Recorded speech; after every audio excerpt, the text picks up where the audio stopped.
Lake from Sheboygan, Wisconsin to Northport Light, Wisconsin, until 12:45 p.m. At 11:41 a.m., a severe thunderstorm was located 15 nautical miles east of Port Washington, moving northeast at 20 knots. Hazard: wind gusts 34 knots or greater and large hail. Source: radar indicated.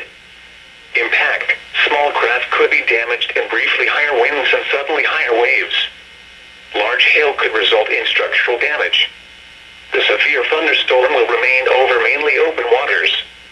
Move to safe harbor until hazardous weather passes.